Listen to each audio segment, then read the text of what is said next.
What to do, everybody? This is Courtney, and I am back once again, and we're gonna talk about that goddamn motherfucking American Horror Story, Season 8, Apocalypse, Episode 7. Y'all, this season is the best season there was. Listen, it's right up there with The Coven and motherfucking Murder House for me, y'all. I don't know. Did Ryan Murphy just think that you know what? This season gonna be for the fans. I'ma give them what they want, and we're gonna concoct this motherfucking story and all that shit and let it be what it is. Now, whereas we could all see that he has been working toward this goal for many seasons. Cause you see the beginnings of it through Murder House and all that stuff, planting the seeds. As do all the previous motherfucking seasons, planting the motherfucking seeds. So, listen here, Ryan Murphy. Motherfucker, you. Bravo. Bravo, brother. Fucking bo. You hear me? Listen. This right now, you could just give us a Coven. His own motherfucking show series. You know what I'm saying? Just go on, give us the American Horror Story, the Coven, and just let that be what it is. Make it his own fucking separate entity. Instead of go on, let Sarah pause and do it. She used to doing middle roles, so it's good for her. She used to it. But you gonna do what you want to do. We just enjoying the ride. You hear me? Okay, listen. On this episode, which is titled Traitor, we finna see a little bit of Donna Stevens, and we see the return of Papa Leba and all that, and a surprise, I was very happy when I seen them. Okay, warning, y'all motherfucking warning to all my waywards around out and about in the world. Those who don't have a understanding of different cultures and different religions, and who have disrespect for it, because it don't follow along the lines of who you pray to or whatever. If you don't understand voodoo, if you have disrespect for voodoo, do not practice voodoo. Guess what? It's a religion. Yes, it's a religion. It's a religion just like motherfucking Christianity, just like Islam, just like whatever. Have respect for the culture and the religion and the deities and the saints and priestesses and all who go up and who is the congregation of it.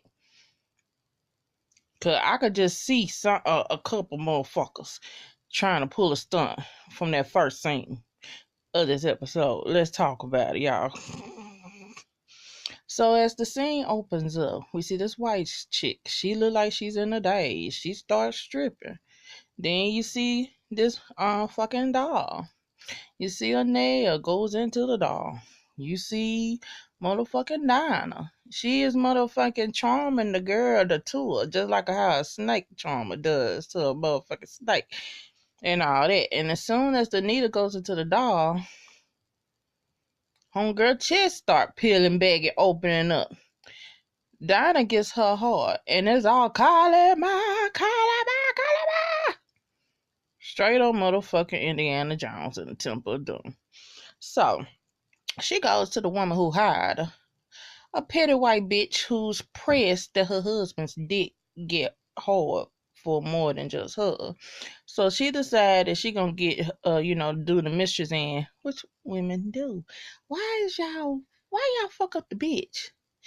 Your nigga partly to blame too. But, whatever. She fixed her dude. And so, a white girl pays her, and they go and do fix a little concoction. And I'll put the heart in the blender. I see a chicken foot. I see some other herbs, some other spices and stuff like that. And they needed something from the woman. She had toenails. And Donna said, ooh, nasty. And so Donna said, well, let's, here's strawberries. Strawberries help it go down easier. And the wife was like, and she must close that goddamn blender. And she said, no, bitch, ain't no going easy down like motherfucking milkshake. No, he finna take all this bitterness, all that iron tasting and shit, and he gonna learn. And so Dinah gets in the room. They got the husband all tied up and everything, blindfold. Dinah gets on top of him. The wife hands a motherfucking funnel, put the funnel in his mouth, and adds the goddamn very nutritious milkshake and makes him drink it. And then she compels him to swallow, and he would not remember a thing of what happened that day. But as she guaranteed the woman who paid her, his dick will only rise for you, bitch. Which would kind of be sad, especially if the woman died. But I wonder if it has an expiration date on, like if the woman dies, will his dick get back hard? I have to see about that. But so she's outside walking to her car, and out of the blue, Cordelia. And Dinah look at Cordelia, and she said, "You got some motherfucking nerve to show your face after what you did to our queen. God rest her soul. You know, they queen. Marie Laveau." And kind of find out who's next in line to be the voodoo queen. Dinah. Dinah is the new voodoo queen. And Dinah let it be known. She said such poverty and all destruction and death and everything in voodoo. Not in voodoo, in New Orleans. She couldn't do what she needed to do. So she do it in LA with the rich white people and everything, so they won't appropriate the culture. They just pay for the services. And hold on. Huh? I moved it. Cause she was gonna get to it and knock it down. You talking about the garbage bag? Yeah. If you by my door, just look at it. It's hanging.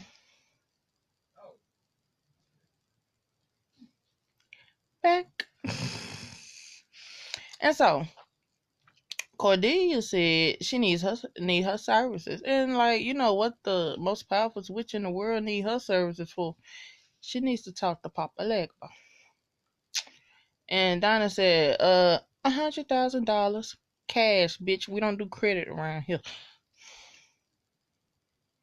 And so it goes, and they show Dinah doing what she need to do to invite Papa Legba for him to come make a deal or whatnot. We see the rum, we see the cigars and all that stuff. You know, she do what she do. And here comes Papa Legba. Now, people, okay, I want to read y'all something about Papa Legba. Because, as I said, as I was watching this first earlier today, when I went on my Instagram, I was like, Hollywood will demonize and sensationalize motherfucking different cultures and different religions, especially ours, our culture, and the different religions that make up us. You know what I'm saying? If it ain't Christianity, they'll demonize and sensationalize voodoo, hoodoo, motherfucking any pan African motherfucking religion and all that. You know, it is what it is. You know, that's what Hollywood does. You know, draw this evil, you know, this evilness to it and all that stuff. Trying to show you the bad parts and all that shit. You know. But whatever. And so, let me read you a little bit about Papa Legba. Let's see. Where should we start? We all know that he is the gatekeeper. And we all know he is what I like to call him, the king of the crossroads. Papa Legba, unlike some other spirits that's willing to work with you, he is your go-to when something is standing in your way of progress. Let's see. He holds the keys. He holds the keys to the gates of Goonie, to the spirit world. And it is best to use pictures of Saint Peter when representing the gatekeeper. And it's I'm reading from Hoodoo Tribe off of Instagram. It's a page I follow and all that stuff. You know, they paint him to be damn near the devil and all that stuff. And I quite believe that he could be the devil if you cross him wrong. I don't know much about voodoo. That's not my speed. But I try my best to learn about all different motherfucking religions and culture, especially when it deals with us. So, Papa Leba already know what's going on. He already know that the Antichrist is out and everything, and he knows shit's finna get real. And what Cordelia says she wants Papa Legba to basically lure Michael, you know, to spirit world, trick him, and basically snatch him and bring him to hell and lock up the door.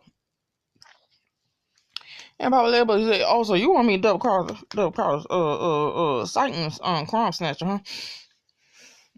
He said, and you know one thing about him, he'll do the deal, but that price got to be worth it.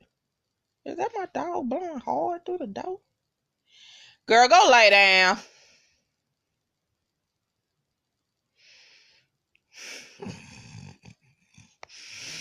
And so he shows, he brings up, he said that last, deal you made with me, it turned out very real, real good, real sweet. And he sits down and here pops out Nan from the coven, y'all. And then like, hey, what's good? What's going on? What's good? And Cordelia like,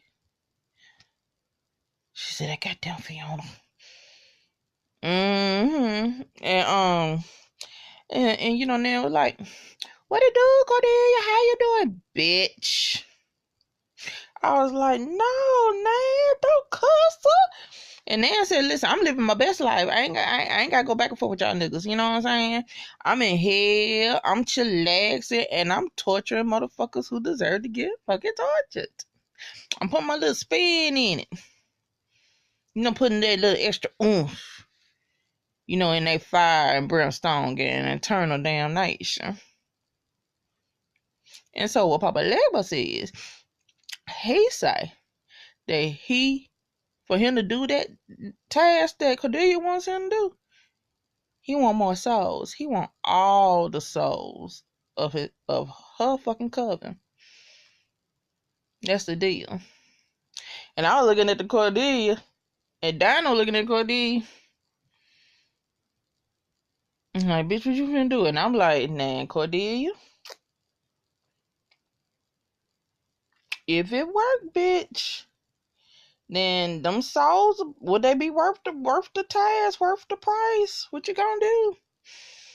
And she said no, she ain't gonna do it. Which I was proud of her for that, cause to cover them her girls and everything. It's her responsibility to look out for them and stuff like that. And Papa Label said, oh, you ain't okay, I'm gonna holler at you. Good rum though, Dinah and all that stuff. Oh, now Dinah, she is a very good voodoo priestess, but she's not a queen like Marie Laveau. Her thing about she ain't worried about no immortality like Marie Laveau was. But I can remember why Marie Laveau, if I remember right, why she chose the immortality to keep an eye on, LaRue, Cat the Bates character, from Coven and stuff like that. And Donna said, listen, I ain't snatching babies out of no maternity ward and everything. She said, I'm good. I don't need to live forever. Not right now, I guess. And so, he leaves. He out the door. He out of 5,000. And Donna said, she like, you fucked up, bitch. And Cordelia like, it gotta be another way. It has to be another way. And she says, no, it's not. It's only a one hit a quarter with Papa Legba. And all that. You turned down the deal. Hell, you saved your girls, yeah, but at the cost of 6 billion souls. And I was like, good goddamn. Yeah, she did that. Yeah, she did it. And so we go to listen, y'all. Coco, of all the powers to give her, she is basically, like she said on this show, she is a human Weight Watchers. And that's exactly what she is. And it fits her. It do. It fits her. And the thing about it is, why Coco seems nice? She seems actually nice. Cause before then she's a pretty motherfucking cunt bitch. But I mean, really, she's nice. To all the other girls and all that stuff and everything. And so it just ain't how she act with Mallory, and I like, I mean, you like totally different, in the beginning, but that whole memory wipe spell that they did all, did to all of them and shit like that. And so they had this, it's like this little fun montage where they basically is, testing her powers, making her see, can she really count the calories and everything? And she does it. She does, I can't do my roll my eyes back. I can't even do it. I can't do it.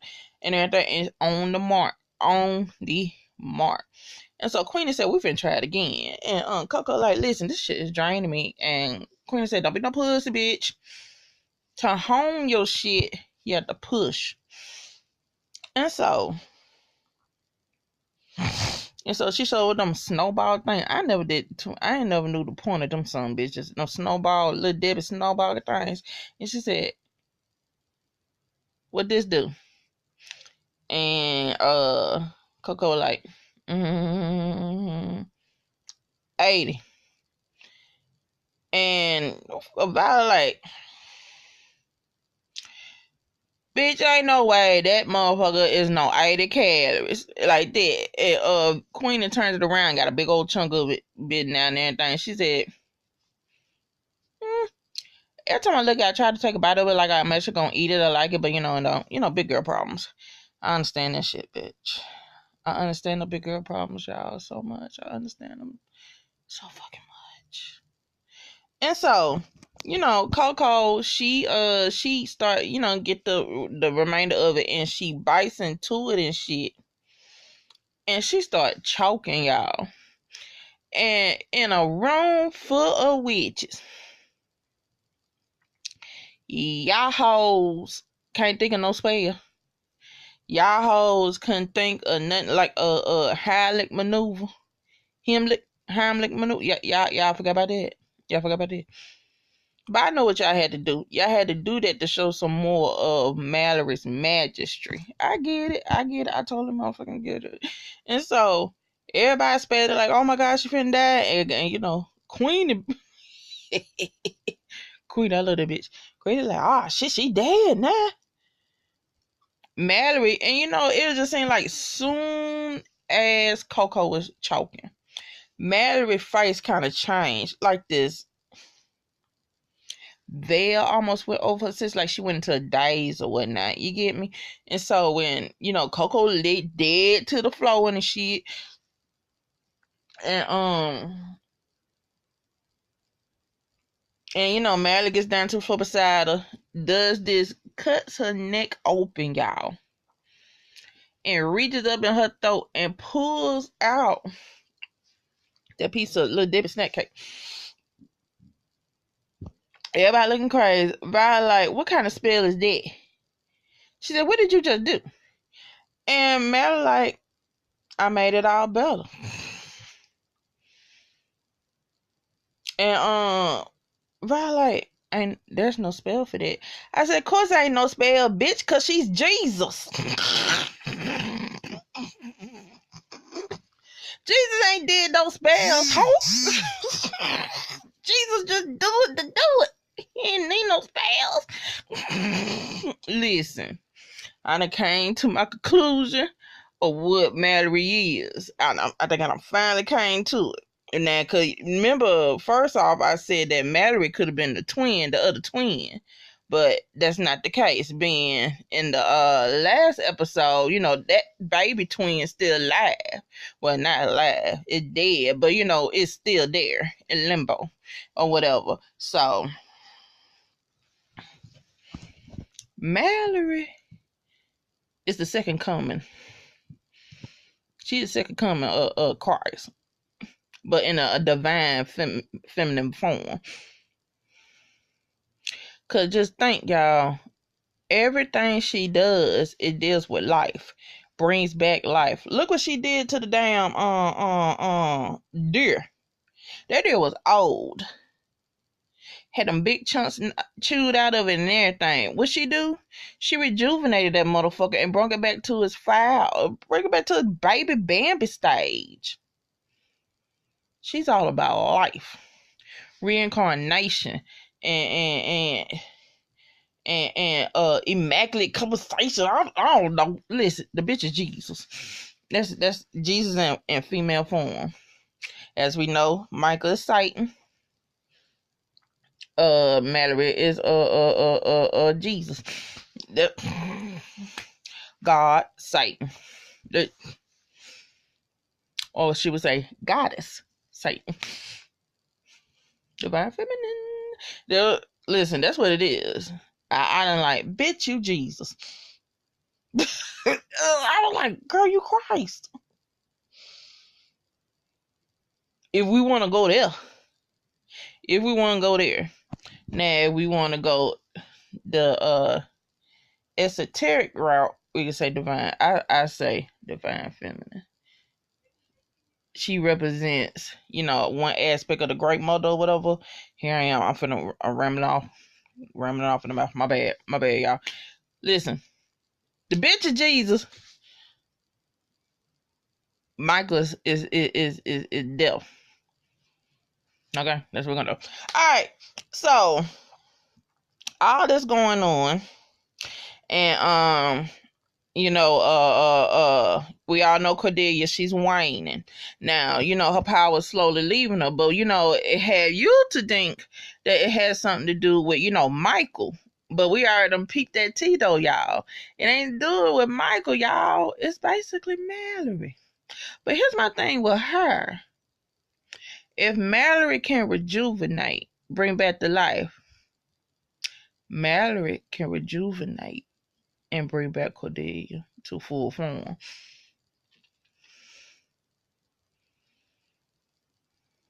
Can she? I don't see why the fuck not. Why can't she do that? Like, for real. I don't see why she can't do that. So, cause listen, Mallory powers surpass. It's on a different level, than the regular ass witches. Even different than Cordelia. And just think about with Michael. His powers surpass the witches and the warlocks. Cause that's on a different fucking plane. They are two different. They upper than the rest of the witches and the warlocks. You know what I'm saying? So that's a whole different motherfucking class of supreme beings. Them two is. So okay. So it goes back and like it shows this look like a start of a movie, and then you see that goddamn. I'ma forever call her Alexis from Dynasty. That's Alexis, bitch. And that thing, she got this badass white wig. That wig was bad. I liked that motherfucker. And she played the part. Okay, it was like a reenactment of, was it an episode from Tales from the Crypt? Or Amazing Stories? I watched the one that she was in all them years ago and everything, not too long ago on YouTube. But, they doing that again and all that stuff. And, just when the Santa Claus getting ready to try to kill her, that motherfucker coughing. Something wrong with his throat and chest area and stuff like that. And so they, stopped filming and all that. And she's walking off in the bag. And guess what? Her name is Bubbles.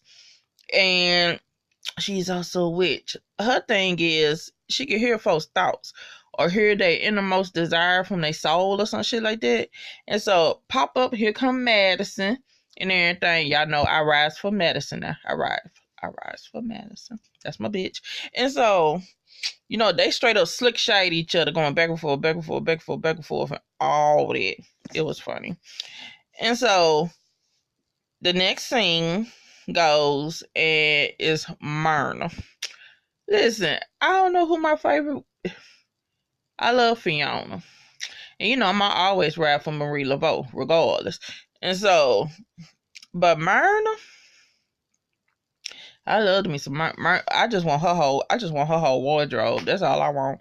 Her whole wardrobe, and I be so happy when my locks grow to the length of that, so I can find a way to poof them out on each side, just like her. And so they going back and forth, and the chemistry between them is motherfucking bananas, bro. And I'm like, okay, Bubbles was teaching you fellatio. Was she teaching you something else? Well, hoes gonna be hoes together. Hoes. And stuff like that. I was like, these two old biddies, y'all are nasty. And so, basically, Madison, how Madison is. If that power ain't, she gonna straight up slick shade it and everything. And so what they want her to do is basically read the mind of Michael or whatever. And, so they can figure out what's going on and yada, yada, yada. And so they go back to the Hawthorne School for Boys and all that. And they sitting there, and the chancellor and the other dude, what's his name? I'm gonna always say, SVU. And SVU, they show up and all that stuff. And they Myrna and comes there to offer olive branch and all that stuff. Say, listen, how I feel, yada yada yada this, yada yada that. I was wrong. Forgive me. Let's break bread together. And so, come to find out, Bubbles know how to burn. All that food on that table. I said, I know that food. That food actually looks seasoned. It looks good. And so they eating and everything, drinking wine, yada yada yada. And Bubbles is doing her motherfucking magic. Hearing that the chancellor talking about, basically he want to kill all the witches.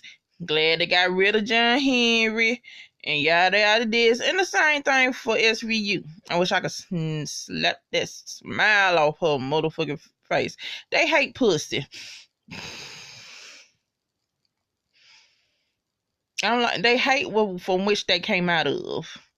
And with them being men and all that stuff, the whole patriotic shit or whatever, they feel like they should be the head of the table, not, motherfucking, especially dealing with that head of the table.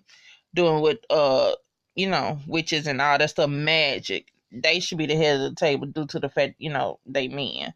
But it's not, it don't work like that. And they feel some kind of way. So once Myrna said, oh, it's getting late, and she throws something on them to make them sleepy. And I said, nigga, how you the chancellor and you not know you're getting charmed, nigga? And so they up and leave, and Bubbles basically tells, spills the whole tea, tells everything and stuff like that. And so it shows the scene with,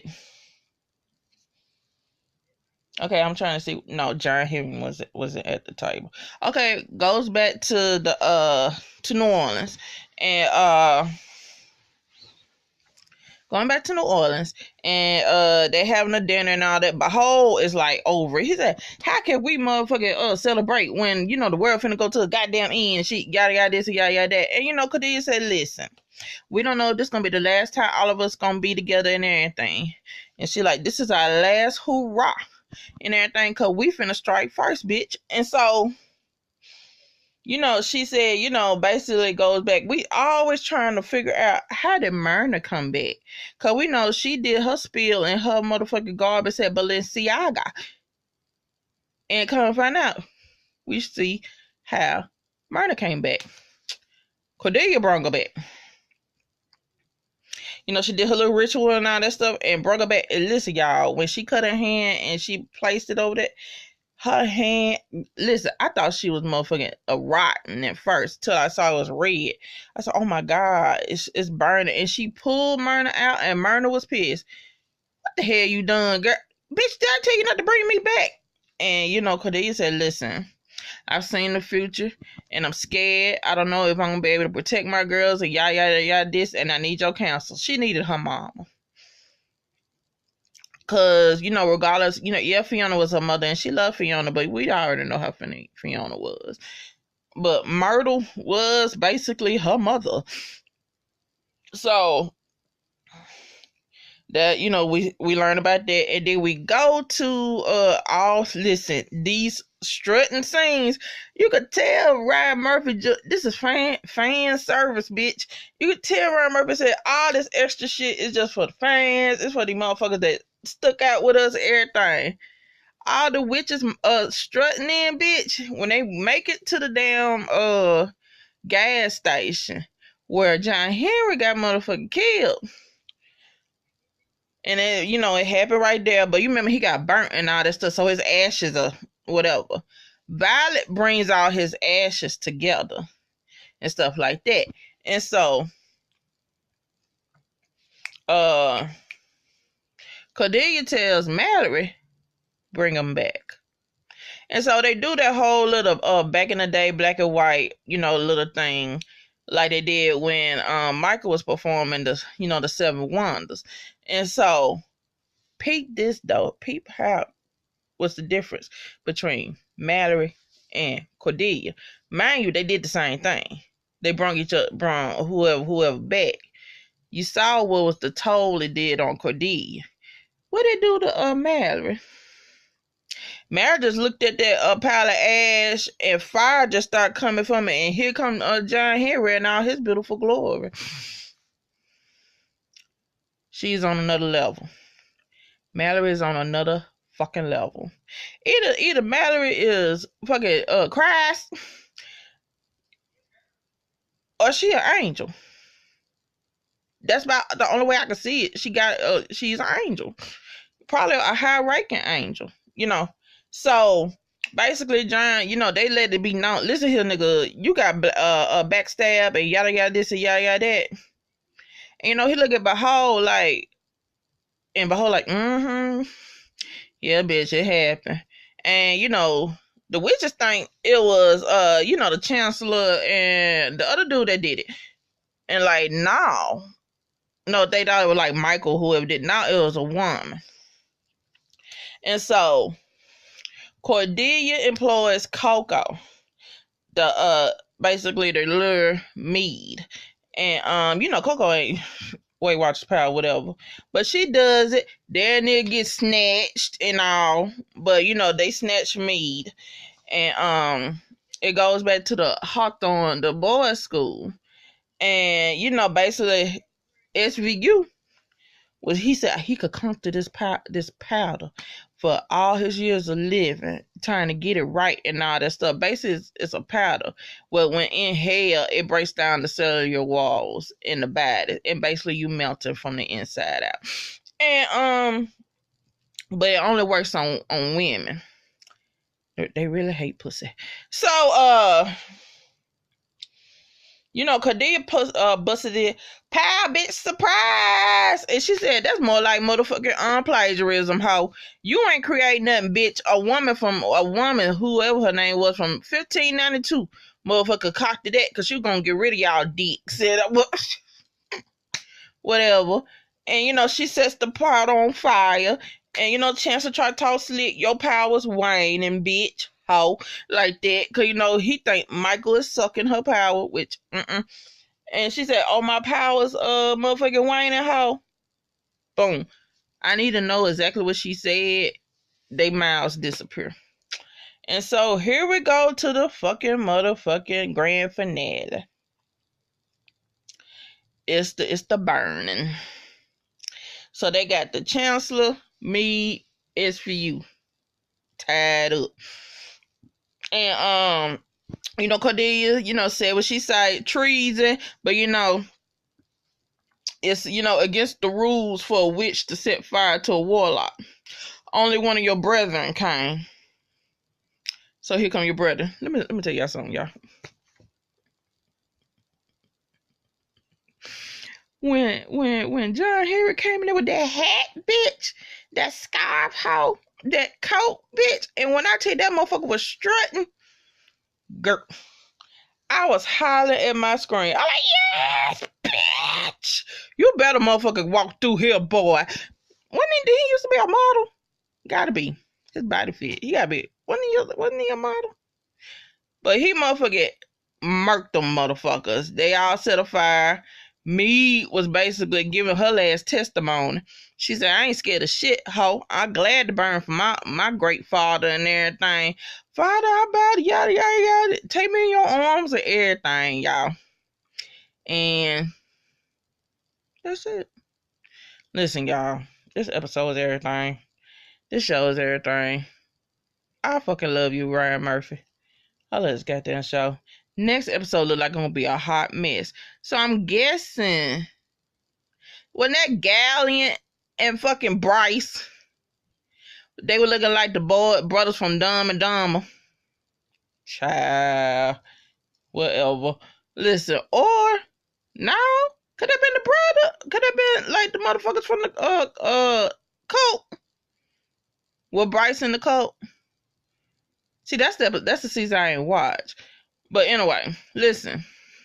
I ain't mean for this to be that long, but we'll do better next time. Like, share, subscribe, and I am out. Bye.